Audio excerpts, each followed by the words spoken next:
Hey everyone, welcome back to my channel. So to start this peachy glowing eye look, I'm going to apply Soft Ochre Paint Pot by MAC to my eyelids. If your skin tone's more pinky than yellow, then go for something like Painterly by MAC. I'm using a flat shader brush to apply this, and I'm taking it from the mobile eyelid right up to the brow bone. This is going to neutralise the eyelid, so if you haven't applied your foundation as yet, then this will neutralise it and you don't have to be concerned that the lid won't match the rest of your skin. And it's also going to be the base for our eyeshadow to stop it from creasing. The first eyeshadow I'm using is by MakeUp Geek, and this one is Peach Smoothie. It looks like peaches and cream, but it's not, it's actually Peach Smoothie, it's just my lighting. I'm working that colour into the crease all the way across from the outer edge to the inner corner, and the brush I'm using is by Crown, and this is the Sympho Blending Fluff Brush. So you can see where my eye naturally creases, I'm applying it across the crease and up, and I'm just fading that colour up towards the brow. I'm also using what's left on the bristles to pull the colour outwards. This is going to be our first transition shade, so it's going to be the one we take the highest, and it's going to be the lightest colour, so it's less intense. To make this a little bit more peachy, I'm taking MakeUp Geek's Blush in Bliss, and I'm applying that over the area we've applied Peach Smoothie. This is going to start warming up the crease area. It's still quite light, so it's going to still work as a nice transition, and we're just blending that upwards to meet the end of Peach Smoothie. And you want to layer both of these colours twice. Now we're going to start intensifying that socket area, so I'm taking Cocoa Bear by MakeUp Geek, and on my F10 Detailer crease brush, I'm working that very close to the socket line. I'm allowing the brush to do the work, so the bristles sink in where my eye naturally creases, and I'm just working that backwards and forwards in circular motions. I'm going to layer this a couple of times to really build up that intensity, and again using a light hand I'm just working that through the socket. Going back in with my blending brush, I'm going to start working that over the top of Cocoa Bear. I'm going to blend the seams so they fade nicely into Bliss and the Peach Smoothie that we've already applied. Again, use a light hand and just take your time when doing this. Next we're going to add a nice subtle highlight to the brow bone, and I'm using Shimmer Shimmer by MakeUp Geek. This can be a little bit intense, but if you use a very small amount and really work it in, you'll get a lovely beautiful glow. My favourite brush to apply it with is my flat shader brush again, and I work that just underneath the arch of the eyebrow. Work the majority of that shimmer directly underneath the arch, and then use what's left on the bristles to fade it down into our transition colours.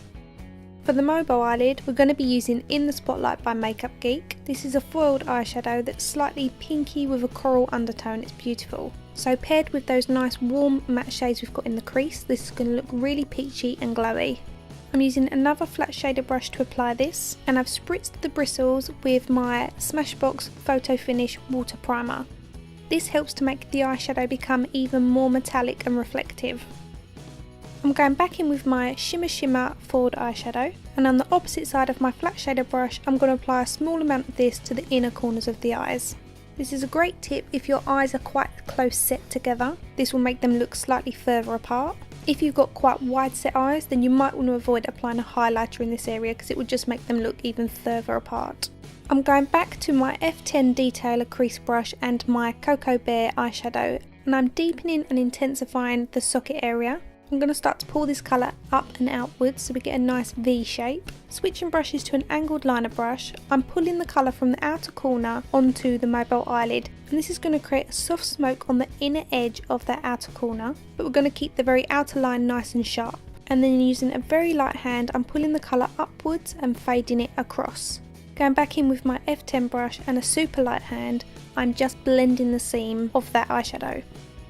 On the same angled liner brush, I'm taking Cocoa Bear underneath the lower lashes. By running the brush backwards and forwards very quickly, we're smoking that out and fading the colour down, and then I'm softening that with a blending brush. Towards the inner corner of the eyes, I'm using the tip of the brush to feather the colour underneath the tear duct area.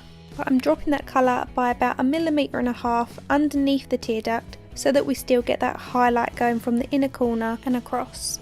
Next I'm taking this rich brown eye pencil by Mud, aka Makeup Designery, and I'm going to run that along the waterline, and I'm also going to tight line with that. I like to layer this twice so we get a nice chocolatey colour, but also this will aid the wear so it will stay on longer.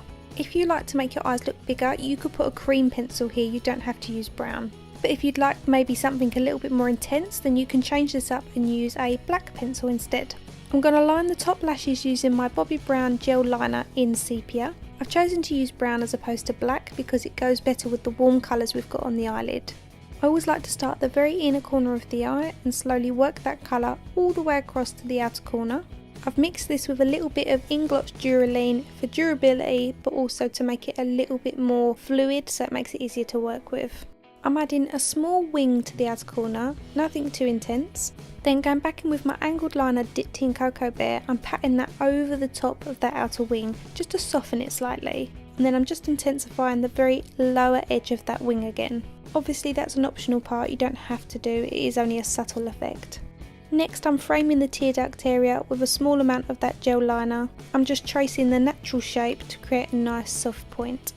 You've seen me do my brows a million times over, so I'm just going to rush through them. I am using my Anastasia Beverly Hills Brow Wiz in medium brown, and I'm just following my natural shape, filling in the sparse areas so they still look natural but nice and groomed. I do have an up close tutorial on how I fill in my brows for that nice natural look, and I show you 3 different ways to achieve it. Once I'm happy with all those areas filled in, I'm just going to set my brows with Anastasia Beverly Hills Clear Brow Gel.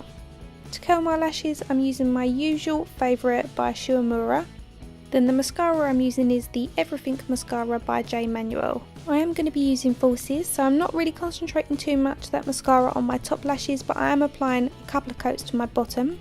Off camera I'm applying these velour silk lashes in If You're a Bird, I'm a Bird. Again, I will link my up close tutorial on how to apply falsies. The perfect blush for this look is Sweet as Cocoa by MAC, and I'm applying that to the back half of my cheek, fading it down towards the apple of the cheek but not putting it on the apple of the cheek. This is going to give our cheekbones a nice lift. This blush is a sheer tone shimmer blush. It's classed as a kind of browny shade with pearl, it's really pretty. I'm taking Hoola by Benefit and I'm applying that around my hairline. As usual, this is going to warm up the face and add a bit of dimension, and it will make the face look less flat and just helps to pull the look together. Don't forget to take that down your neck as well. I'm using my Champagne Pop highlighter by Becca and I'm applying that to the usual areas, so the tip of my nose, a little bit above the cupid's bow.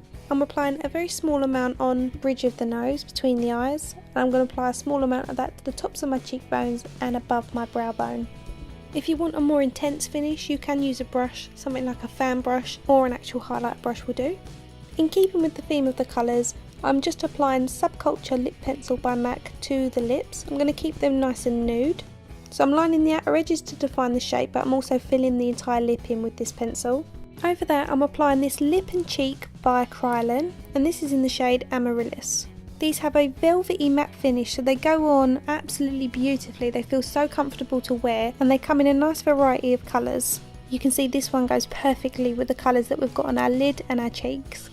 I hope you guys really enjoyed the look. Please let me know your thoughts in the comment section below.